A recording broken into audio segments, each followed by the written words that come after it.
Gabby. And I'm Ariana. And this is She's Fruitful. We're a faith-based podcast to talk about all things Jesus, insights, and experiences. And today we're going to be talking about when it's the right time to let go of something, or how can you tell it's the right time to let go. If you like watching our podcast, please be sure to like and subscribe. Your support always means so much to us, and we love each and every one of you guys. Yes, and this is a viewer-supported podcast, so if you would love to donate, there's going to be a link in the description and a QR code that's going to pop on the screen. And every donation, anything you guys want to give is truly appreciated. And again, we do love every single one of you. All right, Gabby, let's get started. How's your morning been? It's been good. Actually, I went on a walk with my sister. She's in town visiting from Miami, so we went on a walk. It's been gloomy, though, like the past few days. Yeah, today coming over to the studio, I was like, had like a towel over my head, and I was know. like running to my car. No, it's been like that. Yeah. There was like usually like did you hear the lightning, like the thunder? Yeah, I love gloomy days, though. I do too. Not really when we have to like do drive and go places, but yeah, my morning was really good too. I got to have some like intimate time with God. I've been really making that a point in my life to like wake up and before we touch our phone or do anything like that, just like having some time with God to set us on the right track. It's been very helpful. I sat my sister down. Well, we both sat each other down and we're like, we have to just be away from our phones. I feel like the phone, if technology, right?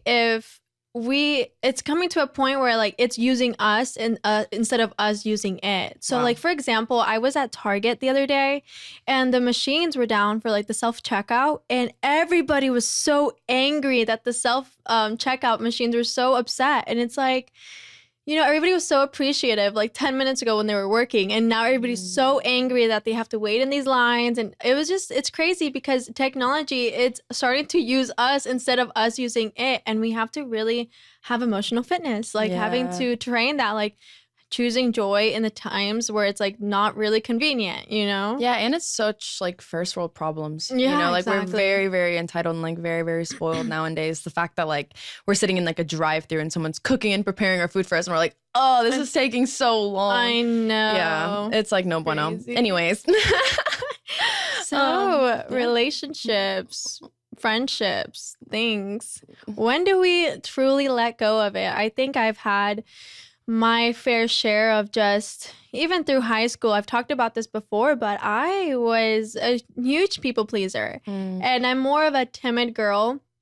And so I get and I'm very empathetic, right? And I'd rather somebody hurt me instead of me saying something to stand up for myself and hurt them. So I'd rather me sit in the corner of my room like crying while they're like hurting me instead of me speaking up for myself and being like, okay, this is enough. I have to get up and leave. Yeah, definitely. I feel like just looking at the fruit, you know, something that I was having a conversation with my friend and she was just like, you know, she's like newer to her faith and she was like, it's very crazy how you can really see, she's like, I can see such a difference in my relationships with people that have God in the center of it. And I can see the difference between when there's no God in it at all. So really like looking at that fruit, I think God lays it out perfectly when he says like, you know, what you're going to produce is what you should be looking at. Like if you want to see what kind of fruit you're going to produce, really take a look at the source, the root, where is it rooted in? Because if it's not rooted in God, you're not going to be producing things like love and joy and peace and goodness and patience. You're going to be producing things like anxiety, fear, depression, comparison, greed, selfishness. Exactly. Yeah. So the question comes down to like, how do you know when there's just a challenge in your relationship with that person or it's actually a toxic relationship? Yeah. And I think that if you're always feeling drained after you hang out with them, right? Or there's always drama, or they're always pointing out things about you to make you feel bad about yourself, or they're not happy about your accomplishments and instead they're kind of jealous or they don't really congratulate you. Or making you feel bad in front of others. You know, they make you look bad, and those are relationships where you can see that it's toxic. And like you said, it's the fruit of the spirit. What kind of fruit is that friendship giving? Is it bad fruit? Are you always feeling drained? Yeah, and I think there's also an element of looking at yourself too, because sometimes we might be the problem, but it just comes down to having that reflection time, really looking at like when there is a situation, like looking at it, how did it start? Like, is it me just having my feelings in the way, or is this something like real that we have to weigh and we have to look at and see if it's actually, is it tearing me down more than I could build you up, you know? Because when we give, we also need to have relationships that pour into us and like pray for you, like get you on the right path. Because you mentioned like criticizing you all the time or pointing out things. And this pastor I watch, he was saying, if you have a critical spirit and your antennas are just out there looking for everything to judge and to not like or to point out, like the way they dress, the way they talk, the way they wear,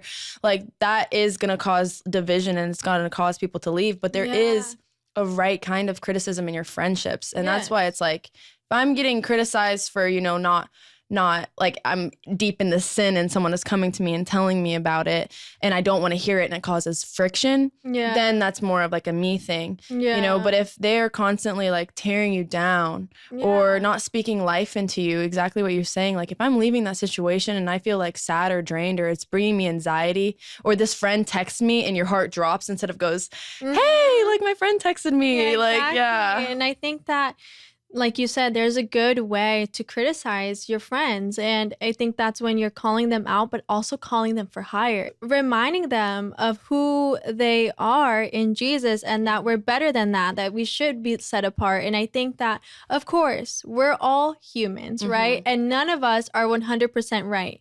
If I am in an argument with somebody and I think that I'm right, I'm not 100% right, because maybe I'm not handling the situation the way that I should be, or that person might not be handling the situation that they should be. And we're both wrong. Like we're never just 100% right. So again, like just you also have to have emotional fitness and know how to calm your nervous system, learning to because it's a muscle. You don't just like, okay, I'm going to be like, have, peace whenever I argue. No, you have to train that. Yeah. I think something really important to think of if a relationship is negative or not is if you can share your faith. Like that is huge. If you feel like you're in an environment that you can't talk about Jesus, there's a passage in the Bible and it says, I'm not ashamed of the only thing that brings salvation. Like I'm not ashamed of the gospel. And if you feel like nervous to talk to a friend, not just a stranger, but like if this is someone that you consider your friend or a relationship, a partner, a boyfriend, a girlfriend, and you can't share your faith, and that is such a foundational thing in your life. Like if you really are trying to be a woman or man of God, that should be like the center of your life. Yeah. Every other decision is like weighed from that. Exactly. That kind of reminds me of a story back when I was living in Tampa for a little bit, and we were all out at dinner, and I realized that the friends that I had didn't really believe in God. And like the moment that the conversation of religion got brought up in the table, and this was when I was very new in my faith and I was very lukewarm, so I was a lot more nervous to talk about it. And obviously I wasn't living the way that, it was honoring God. So I felt like I would be a hypocrite on top of that. But I said, like, everybody was saying like, oh, that's so dumb. Like that religion stuff is so like not even true. It's so dumb. Like all I said is like, I believe in God and I believe in Jesus. And I was so nervous, but everybody looked at me and like we're just like kind of like, what is this girl on kind of thing. And it's so true because I don't talk to any of those people anymore. So it's true. Like if you can't talk about your beliefs and your morals and your values with another person, then is that really true friendship if they don't know your identity? Yeah. Or even just like, relationally, like if you're dating someone that's on that and like you're sitting there like, hey, neither of us are right. Let's find out what the Bible says and then like go off of that. And they're like, well, I don't agree with the Bible. And you're like trying to, that is going to be pulling you in so many different directions and you're going to see that tension. So that's one thing to look for. Do you have tension in your relationships? And is it like, because you're trying to live two separate lives, you're being double-minded and you can't let go of something that is so clear that is not from God, especially if you're like in a season where you're like newer to your faith, or not even that, just like almost far away from God and you're choosing things of the world, but like God will always like pull you back. And that's why there's always going to be that. It's like that that analogy of we are like a boat and it's tied to a dock, and like the boat will drift, but then eventually we'll feel that gentle tug to go back to God. And you're going to have to make a choice. At one point or another, you're going to have to make a choice of what is more important to you. Is it going to be your faith? Is it going to be God?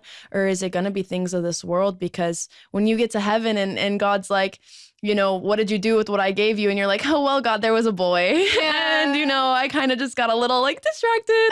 God's going to be like, no, like, girl, like, what are you doing? Like, that's not how it works. Like, and we're supposed to be like set apart. That's why the Bible says you can't be unequally yoked, especially with your partner. With your partner, that is the one person where God is like, you can't. It just won't happen, because like you said, you're going to be tugged in so many different directions. And that's why I said, is your relationship always feeling like drained? Like, do you feel drained when you leave them? Because when you're feeling like you have to live two separate lives to please somebody, that's going to make you feel really, really drained.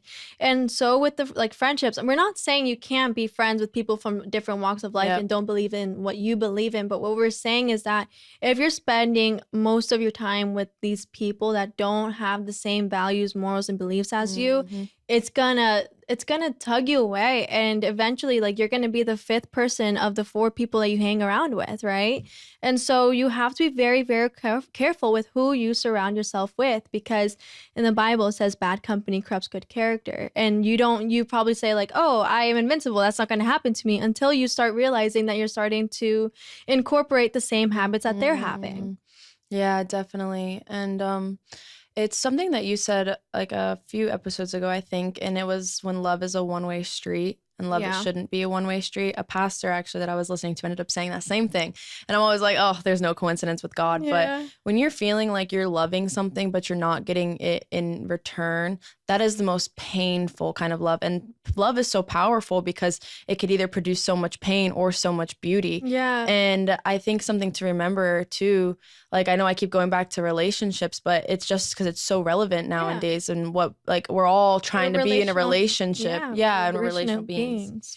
Yeah. And if you're not married to this person, like really, really take that into account, because it is better to stay single for the rest of your life than to be in a marriage where there's bitterness and there's strife and there is selfishness and a lack of love and lack of care, because it will not only impact you, but it's going to impact your kids. It's going to impact your entire life, how you step into work, how you walk out of the door in the morning. So if you have to sacrifice it, the pastor ended up saying like, oh, so if Juliet isn't Juliet, don't worry, there's other Juliets out there. And it kind of sounds harsh. And if you would have asked me, if I would have heard that a few months ago, I would have been like heartbroken, like, no, but it's true. Like God will provide you with that person, but it is better to stay single with your interests undivided, where you can be fully devoted to God, than be in a negative relationship that's pulling you away from the source of goodness, every good thing. And the thing is, like Romans 8:28, God works for the good of those who love him. And the good, when we read that verse, it's like, oh, it's for our good and it's going to be happy and joy. But we don't realize that sometimes that good is going to be uncomfortable and that good is going to be pain, but it's still good for you. Like in all seasons, the things that are happening to us is to mold us, is to build us, and things that we have to get rid of. And sometimes it's going to be painful, but he still works it out for the good of us. Yeah, that's why I love that word pruning. When you think of pruning, it's literally having like this beautiful plant, you know, but once in a while, like a few of the leaves will die and you have to go and cut those off. And that's not always comfortable. But the thing is, if we go into that kicking and screaming and fighting God, the thing with God is that it's going to happen. It's going to happen whether you cry about it or you don't. So the sooner you kind of just recognize what it is and you accept it, you accept the discipline, you rejoice in the discipline. What is that proverb that says, the one who despises correction, I think it even says is stupid or something like that. It's true. And we've all been there when it's like God is trying to correct something or remove something or reveal something to us. But because of our pride and our stubbornness, we don't want to let go of it. We don't want to recognize it. We want to justify it. We do this mental gymnastics to try to not confront the problem. And that goes into like controlling relationships, right? Like trying to control everybody around you and that you're only happy happy because of how their behavior. Your happiness is tied to their behavior, right? And so that can't be, because then you're never going to be happy because you're trying to control everybody and you're just going to be drained on top of that. Or you're going to have friendships where, like a friend group where you're controlling every single person, and you guys are just not going to grow because you're stunk. You're what is it? Stumped. You stunk. Oh, funny. That you're going to be stumped because you're trying to control everybody and you're not allowing them to grow. You're not even growing because, and like something that you always say, embracing the differences. You're not allowing yourself to embrace the differences, and that's not going to allow you to grow and to see how to like have even just relational skills, how to interact with others, because you don't like change, right? Yeah. So you have to learn to just have emotional fitness and knowing that things are gonna change. Yeah, and the thing with trying to control, it's almost like you're squeezing something in. There's a song that says that it's like a Christian song, and at the end it goes, if you love something too much, it's guaranteed you're gonna lose it because it's not the right kind of love. Yeah. And when you're squeezing something so tight, it's gonna fall right through your hands. And and when you're operating like that, with that sense of trying to control, they ultimately become your God. You put them on the throne of your heart rather than having God on the throne of your heart. And that's an idol. Yeah. And having an idol is absolutely 110% always going to lead you astray. Yeah. And I've been there. Like it's so much pain, whether it's a friendship or a relationship. When you are relying on that person to be your source, the well is going to run dry. Yeah. Because people are flawed. People are not going to be able to live up to the expectations. And that's another thing. Like, are your expectations of this person not even necessarily too high, but what are your expectations? Like, because people, how do I say this? Sometimes people naturally have the capacity to love. They know how to be selfless. They know how to show love and demonstrate love and give love. And others, it won't come so naturally. So if you do want to protect that relationship or keep that relationship, and it's not a one-way street and you're sure about that, you're going to have to give more. Yeah. You're going to have to be more forgiving at times. You're going to have to be the one that loves at times because they're not there yet. So having that, first, make sure they're not your God. Yeah. And second, check yourself. Check your expectations of this person. What kind of expectations are you putting on them? Because if it is solely that they're in that position of power on the throne of your heart, like you're going to try to control. You're going to have bad fruit. You're not going to be able to represent God well. And you're going to find yourself worried all the time. And I think you have to really replace expectations with appreciation. You have to make sure that you are appreciating who they are as a person. And yes, like we want the best from that person. And that's why I'm saying you have to figure out, is it a challenging moment, a season in your relationship, or is it a toxic one? And like you said, this is more like a challenging season. Like you have to maybe just appreciate them more and be more forgiving, be more graceful with them, because we all fall short in the glory of God, right? We're all going to mess up. But if it's a toxic relationship that's always drama, they're always gossiping, they're always because if they're gossiping, they're most likely going to be gossiping about you, right? So like you have to be careful with what you share with them, and you have to like if you're always feeling drained, because I've been in those friendships and relationships where I leave the room and I'm like, I can breathe because it's so draining, and it's like I want to leave because of how bad I'm feeling. And even if it's not like it's just like you actually feel exhausted, like you feel mentally drained. And even something to look at too is the two-way street of selfishness. Are you walking to a relationship and it's like, what can they do for me? What can I get? What do they need to do for me? And that's what you're thinking about all the time. And you don't take a second to say like, what can I do for them? Or it's the other way around. If you have someone that's constantly taking from you, they just take, and they never replenish. They never try to bring value to your life, to encourage you, to appreciate you. You know, that's something to look at, because that is so negative. Yeah, and that's very toxic when they only come to you when they need something. They see you as like a piggy bank. You're like, okay, I need to go to you, so like now I can just like, I need whatever, in the situations like piggy bank, you need money, right? So it's like they go to you because they need something and then they leave until they need it again. Absolutely. So that's how you can tell a relationship is negative. Oh, and another one that we can't forget is dishonesty. If you are in a relationship and you catch them in these lies, whether they're big or small, and you just simply cannot trust that person. Without trust, there is no truth. And without truth, there is no love. Your foundation is off. Yeah. And I think that also if you feel like you can't tell the person the truth, like all the time, like you always have to feel like kind of, you're walking on eggshells and you're not being true to who you are because of how they would react. That is also a negative relationship. That's a red flag in a friendship, a relationship, in anything. I think you should really be able to be who you are without feeling you have to walk on eggshells. Yeah, definitely taking the time to pray. Because if you can't tell or decipher if a relationship is necessarily a fully toxic one or a fully one-way street, ask God. Ask God to reveal it to you. Ask God to help you to love them first. Like, because we live in the society that's like, oh, you've offended me, you're cut off. You know, that is also not what God calls us to.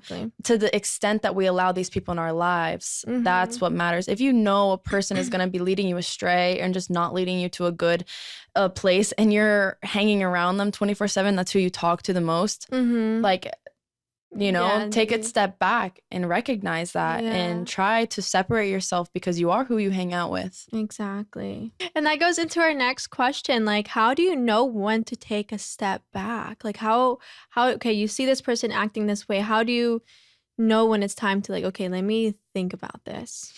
I think it goes back to, like, have you done your part? You know, well, there's two sides. Like, first, I think some relationships we can just tell that they're negative. You can just tell immediately with the way what they believe, what they think, like how they want to influence you, what they want to do with their time, what they want to do with, like, their energy. I think a lot of that has to do with things, you know, if you have a friend that doesn't want to work hard, if you have a friend that doesn't want to try to be better, be the best version of themselves, like, that is ultimately most likely going to be hindering you. So I don't think that, like, again, that does not mean cut them off at all, but it does mean, like, don't allow them to be that source for you, be that influence for you, because it's going to hold you back and it's going to hurt you. So that, and praying about it.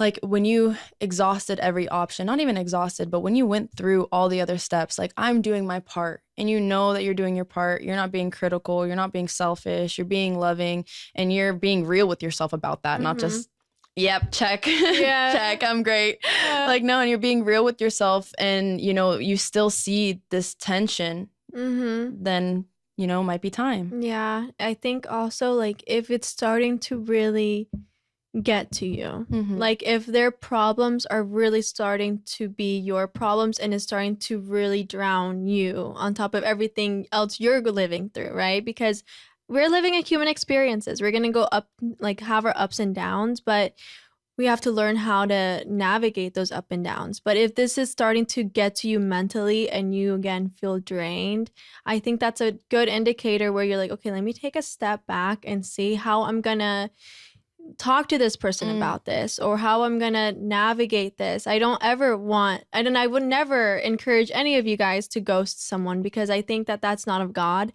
I think that as you know, Christians, as people that love Jesus and followers of Jesus, I think we should be able to talk to somebody, but having, like, hard conversations, because hard conversations, that's love. Like, you're gonna go through things that it's gonna be hard to talk about. You're gonna go through things that are gonna be tough, but you're gonna have those hard conversations, and you're gonna have to go talk to them and say, like, hey, I have been noticing that this is how I've been getting treated or how I've been feeling, and I need to tell you about it so we can talk about it and maybe come up with a solution. And then if after they continue, then you know you have to really start putting up boundaries, or maybe even leaving. Yeah.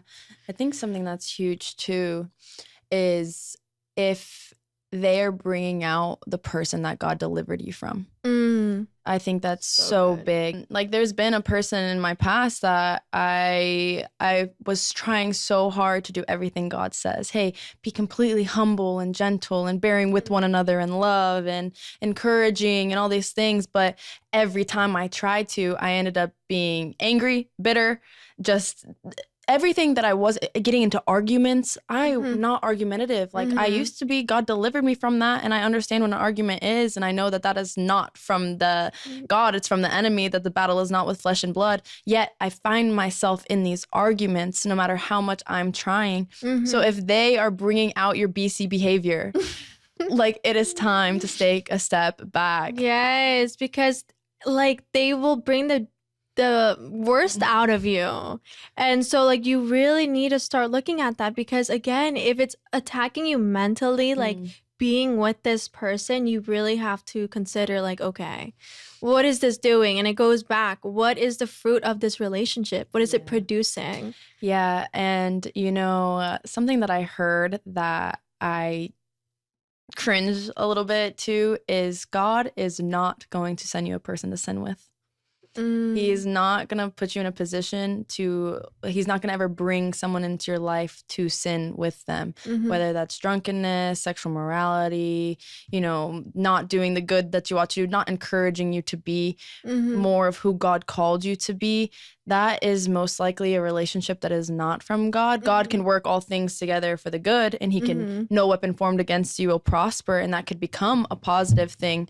But you have to switch the direction. Like, you have to recognize that that's happening, and you have to say, like, man, I love you, and this is so painful, but I'm not able to live the life that God called me to live while being so intimate or being so close to you. Yeah, and I think that a lot of times these people come into our life to teach us like how to grow. Like sometimes we come into temptation, even like any situation of temptation, it is an opportunity to grow, to prune your self-control and to grow that personal development of being a follower of Jesus. So whenever you do come into in a relationship, or not in contact with the person, but like, when you go into a relationship with somebody, whether that's friendship or a romantic one, you have to realize, okay, like, is the fruit of this relationship good? Is it tempting me? Is it causing me to sin? Is it like bringing the worst out of me? And if it is, that is an opportunity to have self-control, to have discipline, and to have patience and be obedient to God. I think that, people do come into our lives, but for different reasons, right? And some people can come in and it's for us to grow and being like, okay, this is an opportunity to leave, and I have to have self-control. Yeah, there's a Bible verse, and it says, if a brother or sister is sinning, restore that person gently, but watch out, or you might be tempted as well. Exactly. So I think there's there's a boundary. It's either I need to really step away, or this can sharpen me, this can prune me. Because when you start, something that helped me so much is, I love the verbiage battle. Like, it's a battle, and the Bible talks about this battle all the time.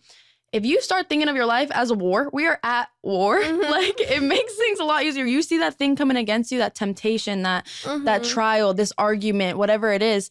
This is the war. This is the battle. This is where I'm supposed to stand firm. This is where I'm supposed to represent.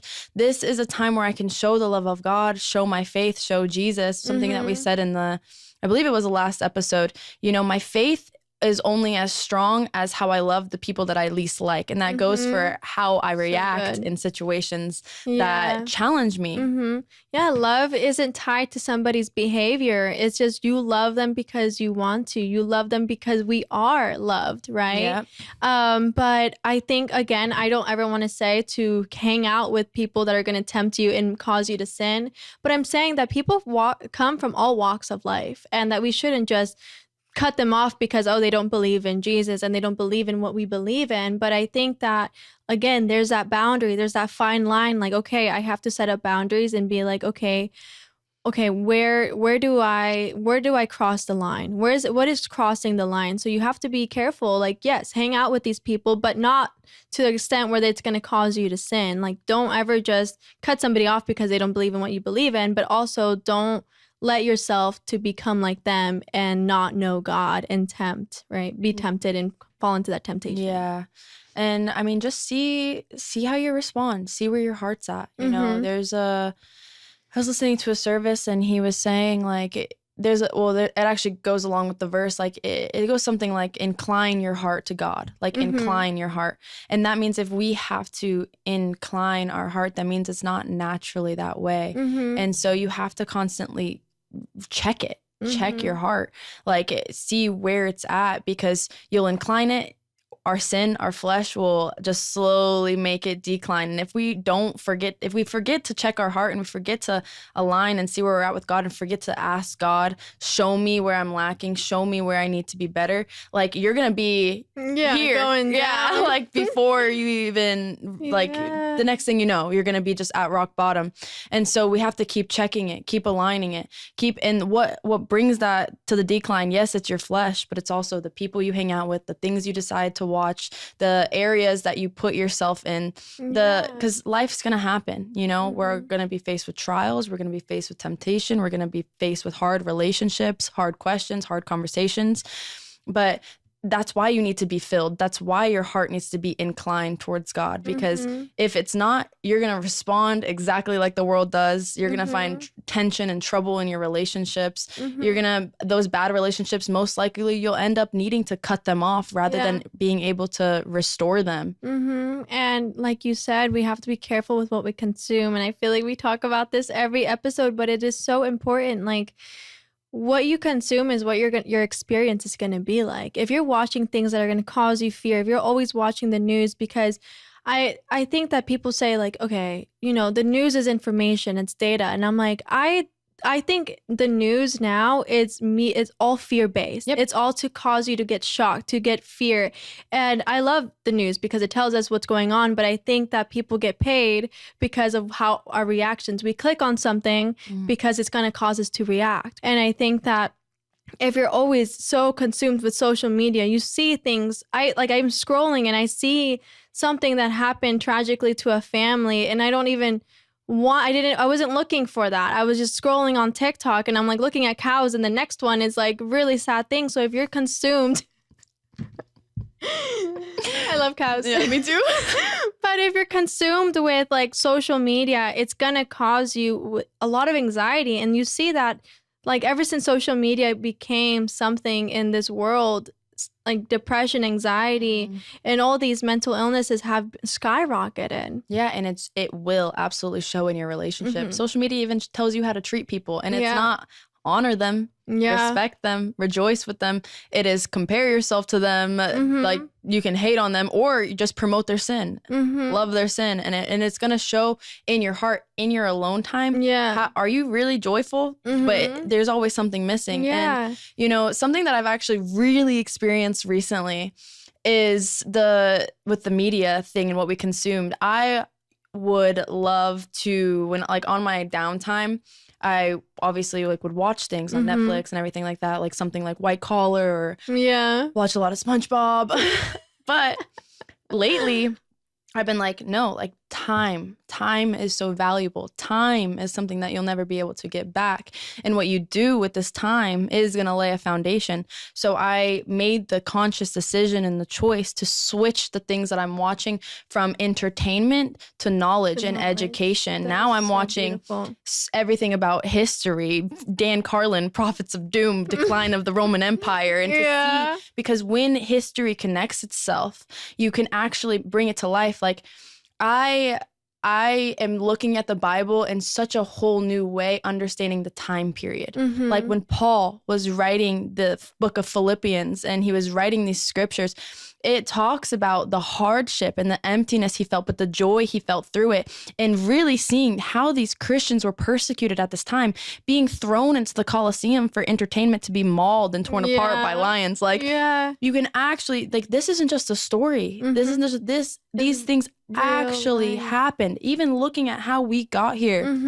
When the European government came and they literally to colonize America, what is it, 56 million Native Americans slaughtered just to have the foundation that we have right now. And it costs, where you're at costs, everything costs. And when we're unaware of that, it's gonna, like, I know I kind of went on a little rant, but it was so good. And like you said, time is so important. And I think with social media, there's an overexposure of information. And that's why our attention spans have gotten so small to 30 seconds on TikTok. As soon as we see something we don't like, we scroll. And then we look at something else and we don't like it, we scroll. And then we have to be very careful with what technology is doing to us with our time, because like this is gonna lead us. And you see, like I said, we were at Target and the self-checkouts started to go down and people were getting angry, and it's getting to the point where technology is starting to control us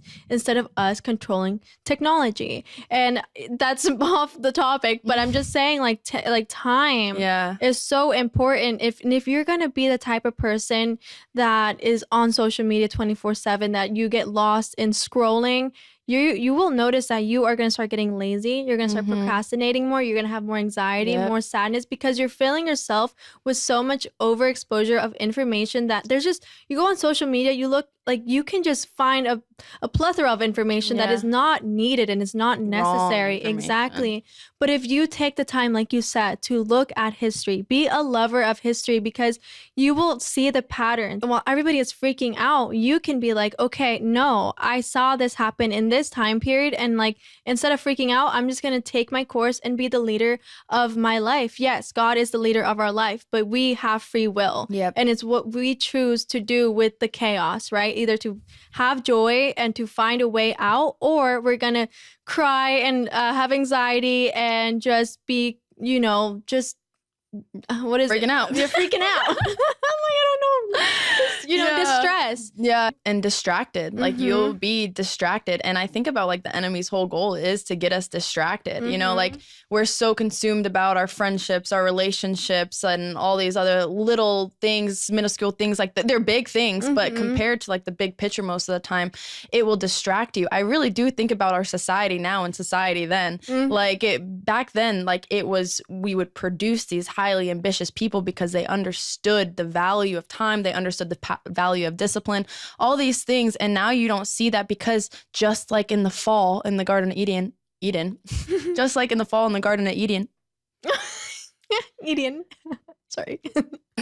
Just like in the fall in the Garden of Eden, it went from God, the all glory to God, all vision, all focus to God, then to self. That's why you see people nowadays so concerned with, I just feel so, have all this time to just think about your feelings. No wonder it's manifesting in the way it is. It's not about our feelings. Like it's not about that. How would you say that you can end a relationship in a God-honoring way? Understanding that, you're never 100% right. Even if you do have valid points and maybe you are mostly right, somewhere along the way, I'm sure you messed up and it caused that person to have resentment towards you.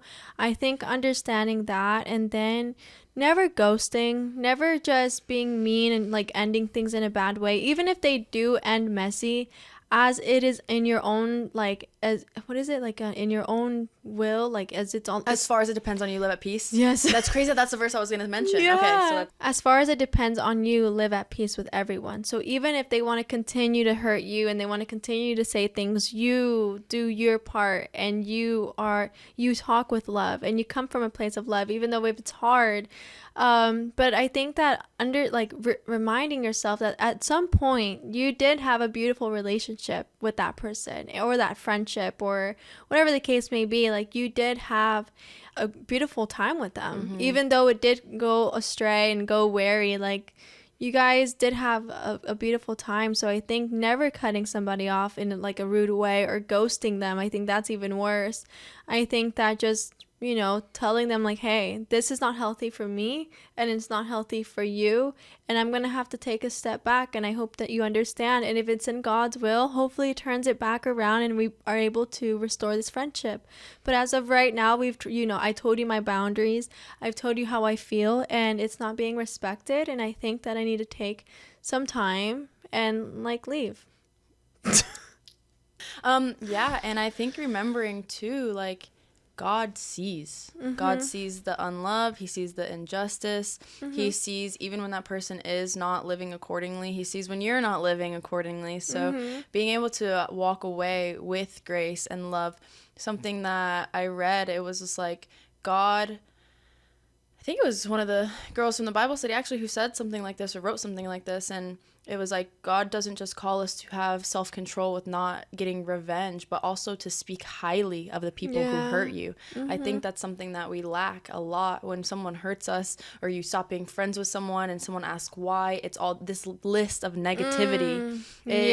Like, no, like, this is still a loved child of God. Speak highly of that person. Just because they aren't a part of your life anymore, just like you said, doesn't mean that you didn't share something at one point and another. So speak highly, love that person, so nothing can come around and make you look bad. Because when people, I don't know how you feel, but when I see people like really bashing like their ex, or really bashing an old friend, or really like, I'm like, you know, you probably have something in your heart too. Yeah. And we're all guilty of that. Yeah. You know? Yeah. We've all been there, and you're probably storing hate and bitterness in your heart. Yeah. And, like, something that you like said, it kind of made me think of this, is when somebody asks you like, what do you think of so and so, and you're just like, ooh, yeah, let me tell you. let me tell you, or like just saying like, ooh, I'm not the best person to talk about that. That alone, like, you, even though you didn't say anything bad, that alone shows like where your heart is, and like there's just negative connotation that's like attached to it. Or even if you just said, oh, I don't want, like, just like that person's cool or something. I don't know. Like, if you give like that energy, it's already talking bad about somebody without even saying anything. And it's kind of already talking bad about you, at least if you know are trying to represent God. Yeah. Because the way you handle situations, loving when you don't like, it's going to show so much about your faith. And exactly. It's either, our actions are either going to push people towards Jesus, or they're going to push people away from Jesus. And we have that control. We don't have control over much, but we do have control over how we respond to the world around us. And so if you do have to truly let go of a relationship, remember, God loves them. You can sit there and write a list, even if it's 4 pages long, of all the things that this person did to hurt you, or to harm you, or to mistreat you. And does God still love them? The answer is yes. Yeah. And he still loved you on your worst day. So take a step back, and who knows what God can do with that. That's true surrender. Like, surrendering that person, knowing, hey, God, it's in your hands now, God. I give this person to you. I'm no longer trying to control. I'm no longer trying to, if someone isn't going to see the way you see, nothing is going to help that. Like, you can't make a person see how you see or feel what you feel. That is their choice at the end of the day. And if they don't want to or see to, then the relationship's going to end. If later on, since you ended it on good terms, and both sides see, and they had that break, they had that time to actually like process and you know, reflect on everything, who knows what can happen in that relationship when you really give it to God. Exactly. And again, you never know if it's going to be restored in the future, and it was just not meant to be at that time. And I just, with life, like, people do come and go. Unfortunately, it's sad, and sometimes it's painful, but you do have to realize that, you know, nothing in this life is permanent. Everything is temporary, and like, you know, the things of this world is fleeting.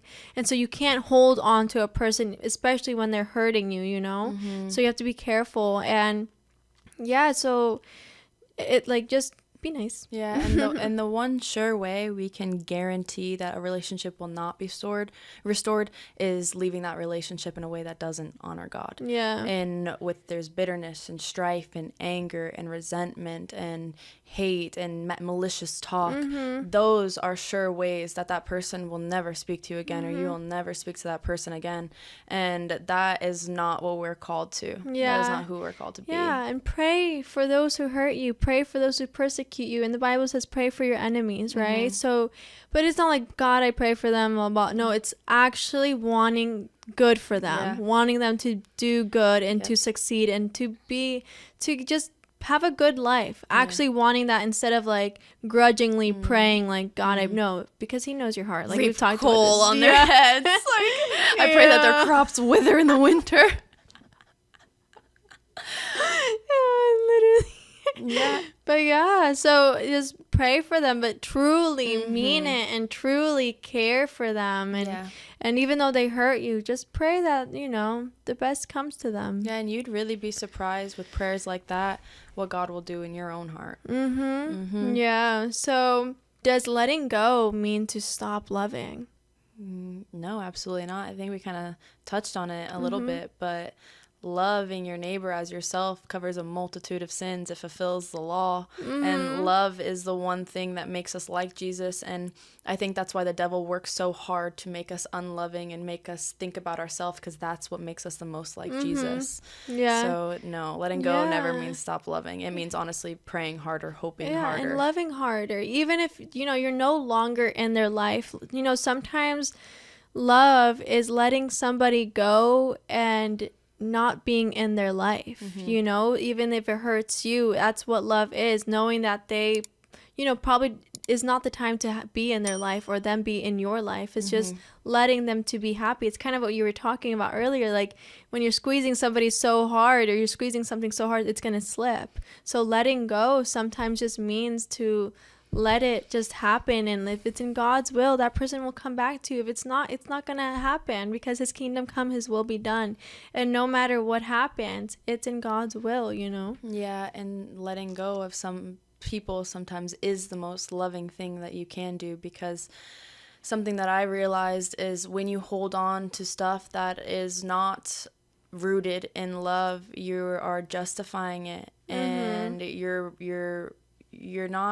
pretty much feeding the fire, and you're not truly letting them grow. You're no longer enabling them, and like without you in their life to take advantage of, they're actually left with themselves, and they actually can hopefully reflect and see. Most of the time, unfortunately, people run to the next thing, but you know, the second that they do stop and they do think, like, they will have a good taste in their mouth when they hear your name. It's nothing like hearing, oh, Ariana, and it's like, I remember when I talked to her, but had a relationship with her, we were best friends. Like, I remember, no, you want to be like, she has a good heart, and she always loved me and cared for me and wanted the best for me. Exactly. And that's what we want. Like, as we said earlier, as long as it depends on you, you live at peace with everybody. You do your part. You love.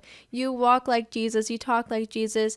And you do what you're supposed to do. And you know, no matter what other people say, you know it's not going to be true. And people can say things about you and they're going to be like, no, that's not who she is. Like, she has a beautiful heart. She's a really good person. It just didn't happen. It didn't work out. One of my favorite things to think about is leaders eat last. And we're called to be leaders. We're called to be representatives of Christ. And Jesus didn't look at someone who was sinning against him and be like, oh, I'm not gonna save that person because of this and this. Like, he knew that it was greater than the offense. His purpose was greater than what he was offended by, or what he could have been hurt by, or, you know, all these little things that we like to magnify. He knew, he was a leader. He knew the bigger picture, and he didn't let these things bother him, because leaders aren't thinking about what's fair or unfair. They're thinking about what's true and what's right, and they're gonna pursue that. Yeah, and they're there to help. You know, and he talks about how leaders are actually servants. They're there to help you. They're, you know, so we have to, when you feel helpless, be helpful. Like, learn to serve and have a serving heart. And being a leader isn't the alpha male or that boss girl that everybody talks about, where you don't help anybody and it's like dog eat dog world out here. No, it's having that compassion and loving and serving heart. Yep, and that is gonna keep your heart soft, not hard. And the second you allow your heart to be hardened, you find yourself being emotionally unavailable. Bringing up things from the past, projecting onto people, all these things that it's just gonna cause pain and hurt, and it's gonna tear down rather than build up. Yeah, and having a hardened heart means that you have a lot of pride in your life, and it causes you not to be teachable. So how can you learn when you're not even having an open mind and open heart to anything? So one last advice is, it's okay to grieve a relationship.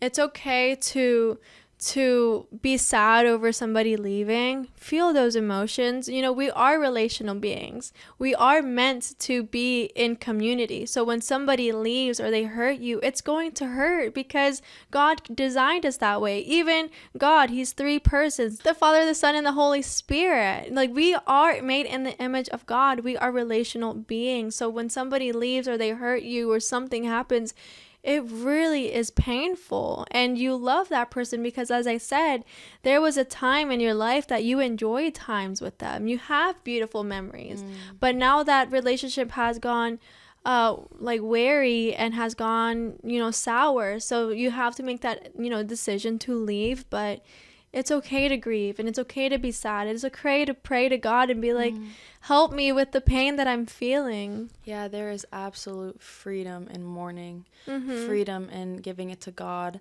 and sharing your pain. And in that moment, you can actually invite God into your life to bring healing, to bring peace, to like to give and surrender the person and the situation to Him and actually feel it. So many of us walk through this life without wanting to feel pain, but feeling pain as much as it's hard when you kick and scream through that pain instead of just feeling it. You're stopping yourself from growing, embracing it, and you will feel your relationship with God be strengthened. You'll feel your dependency on God be strengthened, and you're actually now giving God an environment to work. And there's nothing like it, nothing like having a heart that is fully dependent on God. And it hurts because we have to break down walls and we have to, but you know, it's better to have loved and lost than to never love at all. And that's an old saying, but it's the most true thing ever. No, and that's so beautiful. So yeah, guys, so if you probably are sitting here wondering, am I in a toxic relationship, or is it just a challenging season in your relationship?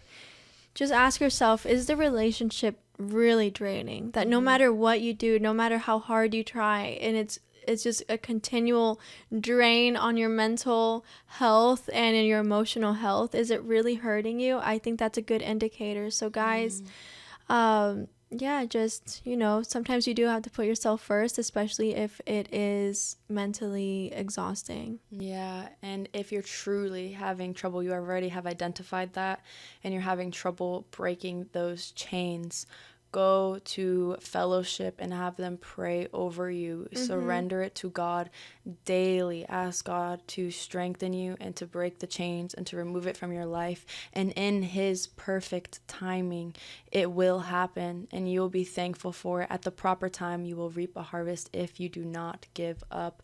So always pursue goodness, always pursue the right thing, and don't be scared. Don't be led by fear. Fear will make you hold on to things that God is trying to pull away from you because you don't trust Him for what's to come. Yeah, no, I love that. I want to close out with this verse, and it is Colossians chapter 3, verse 8. But now you must also rid yourself of all such things as these: anger, rage, malice, slander, and filthy language from your lips. That is so good. And if you'll stick with us, we'd like to pray over everybody listening. Dear Father, thank you for another day. Thank you for the air in our lungs. Thank you for the things that we don't even see that you do behind the scenes. Father, I pray for every single person here listening that if they are in a toxic relationship, that you give them the strength and the courage to leave, but in a way that honors you, Father. And give them peace of mind and help them walk in love and do everything in love, that what they speak is of kindness and of wisdom and knowledge, that they understand the differences between a challenging season in a relationship versus a toxic relationship, Father. Yeah, and help them to feel your love, God. And right now, we just want to say thank you. Thank you for everything that you have already done for us and through us. And if you've never done another thing for us, we still owe you everything, God, because you have given us a gift of salvation. You've given us your one and only Son. You've given us your Holy Spirit and your wisdom and your joy and your self-control. Every good and perfect thing comes from you, God. So we thank you right now, and we will continue to walk in a way that honors you, and we love you. And I pray that every person just continues to feel your presence. In Jesus' name, Amen. amen. Thank you, everybody who took the time to watch this message. And if you enjoyed it, please like and subscribe. It really means so much to us to have your support and to just be along this journey with us. Yeah, and we are a viewer-supported podcast, so if you want to donate, there's going to be a link in the description as well as a QR code that's going to pop on the screen. And again, we love every single one of you. We adore you guys, and if you guys need any advice, anything at all, we are here for you guys. Just message us. Yeah. And with that being said, we will see you guys next week. Bye-bye. Bye.